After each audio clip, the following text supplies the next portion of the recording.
So it's time for one of my funny stories, or at least the stories that I think are funny. All day I just talk about it's almost blood and gore all day. People crying, and I very rarely talk to somebody who's not crying. And half the time they don't want to live. So I have these, what I think are related funny stories that for me it's therapy. And I just wrote a little Facebook blurb about farting, and it's actually a word that everyone I know knows me that I hate that word. I just don't like the word. I don't know. So, but I'm using it now. Um, so I wrote a blurb about it that I just wrote that I have to come up with a protocol because there seems to be an increasing number of times I hear this. I had an 11-year-old boy send me an email. Probably his parent helped him, maybe not. Um, he said that every time he pulled his grandfather's finger, he farted, and he wanted to know if I had a protocol for that because I seem to have a protocol for everything else. And I said no, but I'll work on it. Um, and that brought up the subject of farting. So I'm in one of my stores. I worked my way through college, and I had stores. I just kept on opening stores. Every time this is when CVS and those big giants came rolling through every town and killed all the little pharmacies. And what I did was I would move in. It would be a little building. The landlord would have no rent coming in, and I just would run in there. I'd take half the inventory for one of my stores, throw it in there on the shelves. I put my office in the back, and we had a little thing going on. I had a bunch of them. So one of the stores, there was 4 or 5 people working in there, and I need to preface it by saying I just had like a young hippie kid come in to the store. I'm up at the front counter. You got to remember, I have these stores partially for, theater. I like to just set up situations where I let people interact with each other and show how crazy they are. So this kid, I'm just looking for characters. I mean, one time I used to put up a sign. I would put up a sign that said, "If you're a character, if you're crazy, come on in." So they did. So this kid wanders in. I think he said he was doing acid. He just said, "I'm doing acid," and he had a kind of a wood figurine. He said he made it out of just a razor blade. That's all he had. And I was like, wow. Okay, what's your name? Ron. Okay, Ron. Stand right here, man. Some other people in the store, and obviously somebody farted. You know the ones I mean. The kind that, you look around at other people, no one said anything yet, but people have their shirt up over there. They're trying to act natural, like, oh no, there's nothing. So it was 5 or 6 people in there. So I decided I have a situation here. I can make something out of this. So I just yelled, "Freeze! We're gonna go around the room and find out who farted." So you over there, lady, you with the bonnet on, was it you who farted? And everyone's saying, "Whoa, shit, he's gonna ask me." So she goes, "No, no, no, no, it wasn't me. I swear, it's me. I'm a Catholic. I wouldn't lie." So I said, "All right, you sure?" "Yeah, okay. And how about you, sir, with the bow tie on there? Was it you?" I suspect it was you. Who wears a bow tie like that in the middle of summer? Just tank top on. Come on. So he goes, "No, no, it wasn't me. I never farted. I've never farted." I said, "All right. I wouldn't want to smell your breath then, buddy." So I go, "You over there." Yeah, with the 2 kids. 3 questions. But you, or you. The kids don't get off on this one. Ask them. "No, no, it wasn't me. No, it wasn't me." And I said, "Lady, you're a mother. You're standing among your 2 kids. You're going to lie?" "No, it wasn't me. I swear to God." So I got another guy, kind of a bodybuilder kind of guy over there, looking at the protein powders. I said, "Put those powders down, man. Was it you?" And I'm pointing right at you. And they're all kind of like, hovering, trying to hide behind the herb section, and they're scattering. So he goes, "No, it wasn't me. I work out." I said, "Work out? You don't fart?" He goes, "Well, I'm into working out." So I said, "All right, no one in here farted? Somebody farted." So I go, "Ron, that leaves you, man." I just knew that guy. Just know, give 15 minutes. He's doing acid. So I go, "Ron." And all I know, for the 15 minutes, he's had this goofy smile on his face. So I figured I'd pin him down. I stood back and I pointed, "Ron, you're doing acid. Did you fart? Do people fart when they're on acid?" And he's looking at me and he's just smiling. I go, "That's you're not answering. Does smiling mean it was you?" So he goes, "Yeah." So I go, "Well, you could have saved us all the time. You just said you farted." And he just smiled, and he said, well, you didn't ask me. So I said, well, it's if you're gonna come in here, you can't do that. Or if you're gonna do it, you have to announce it ahead of time. I like people who are gonna announce, hey, by the way, folks, I'm letting one go here.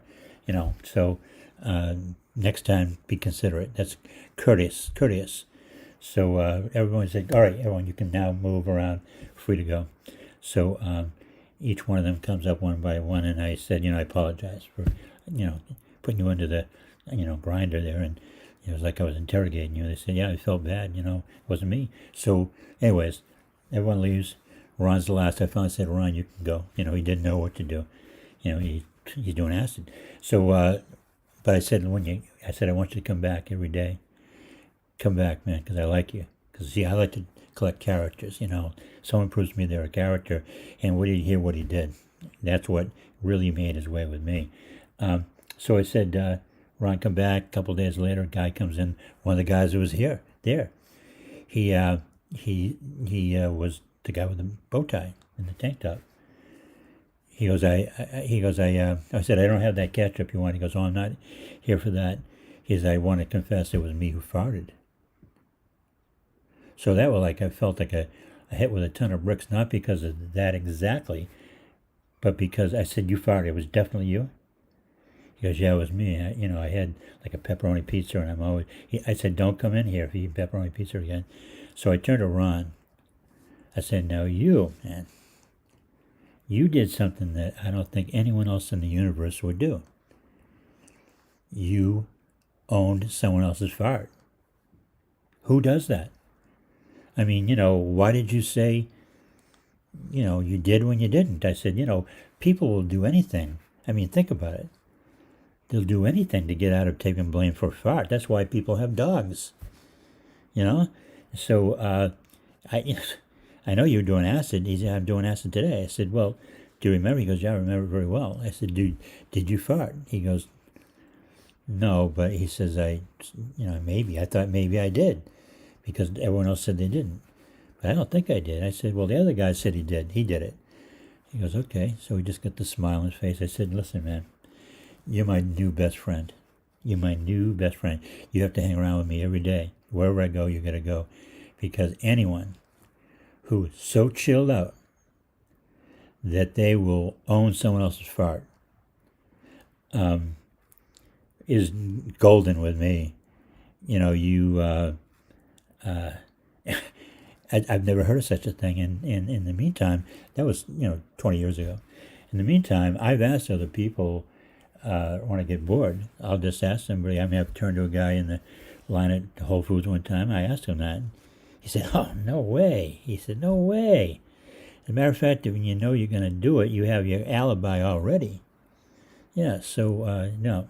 So Ron became a legend right then and there, and he hung around with me for a good 15 years every day. He was just he was a hippie kid who ended up, I told him, man, you got to do things, whatever I ask you to do, like fix that light over there, I'll pay you.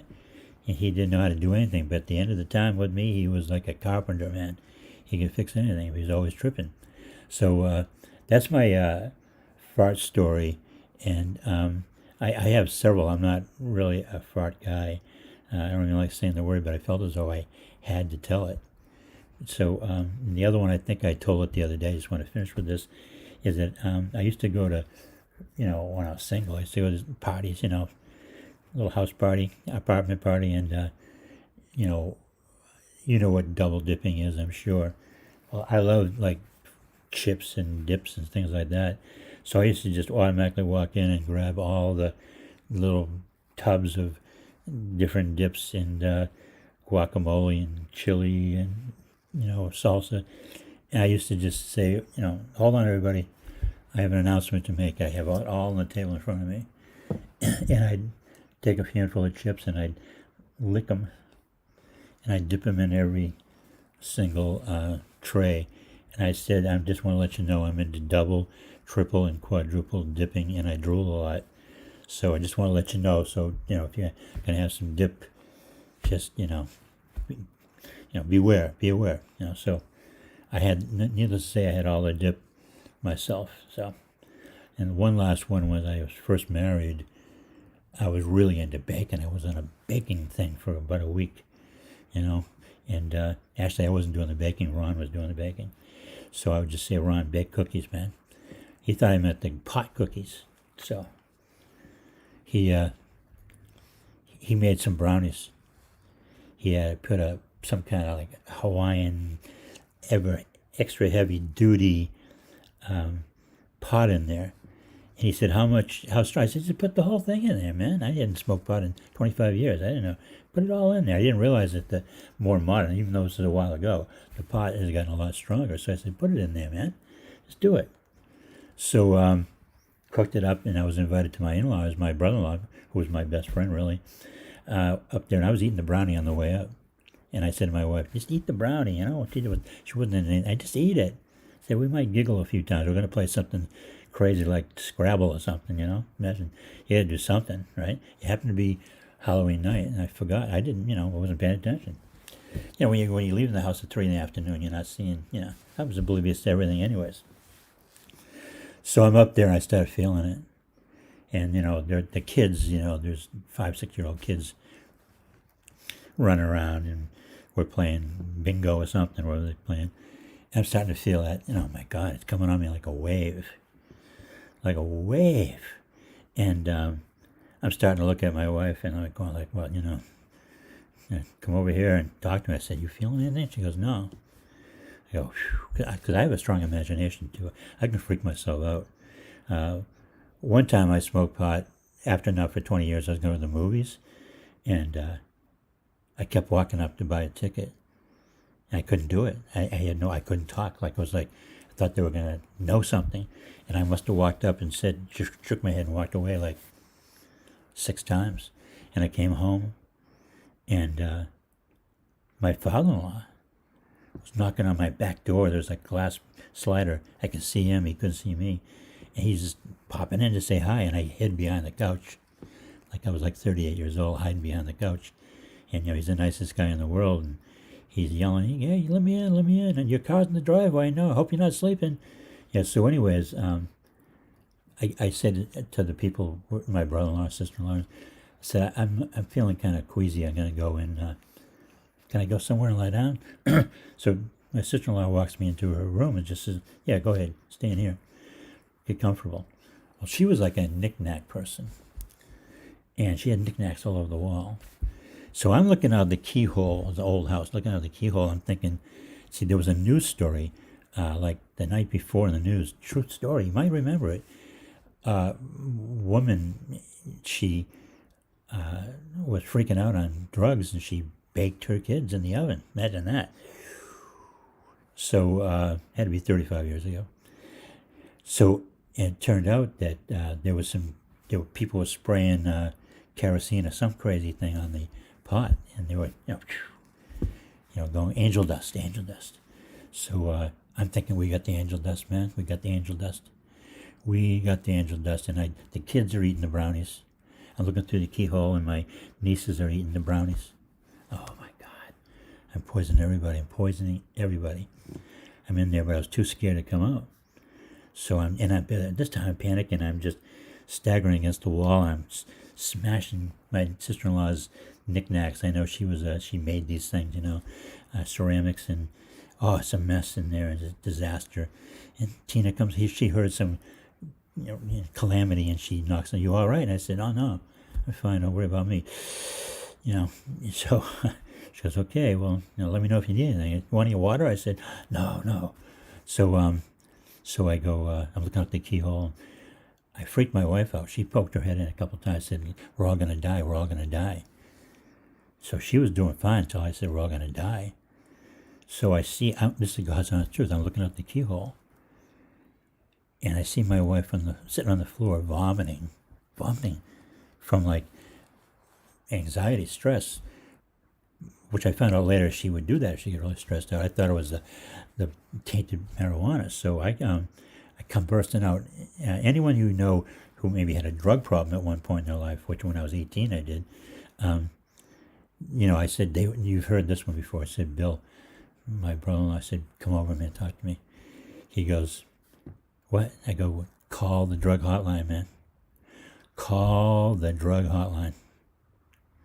Because why? I go, we're all going to die. We're all going to die. So he goes, what are you talking about? I said, the brownies. He goes, yeah, they're pretty good. I said, no, the brownies. So he goes, come on, let's go for a walk, get some fresh air. So I get my arm around his shoulders, and he's like half carrying me. And, I had mentioned, I forgot it was Halloween night. I'm walking up and down the sidewalk with my brother-in-law, seeing these, kids and people, and they're, it's good natured. They're going, ah, and, they didn't know I was dying over here. So he walked me around. I felt a little better. He told me, don't call we're not going to call the drug hotline. You're going to be good. So I did what every make-believe druggie would do. I said to him, this is what I know, man. I said, I know alcohol. I said, you have any beer? He goes, no. I said, go out and get a case of beer for me, man. Only way I'm going to get through the night. And I remember I chugged about probably 3 6-packs because I was familiar with the high of alcohol, which basically kind of calmed me down. And I needed to do something. So I just sat on the couch, sort of a goofy look on my face, just, Miller High Life. So that's my brownie, marijuana, farting conglomerate story. And once in a while, this is how I release. It's cathartic for me. I'm releasing these stories about my past that most people would keep. But I'm tucked down, but I'm into like primal scream therapy, where I have to vomit it out, which in real life I'd actually never vomit, but I have to get it out there. And so I thank you for listening to me. It's therapy for me. Thank you.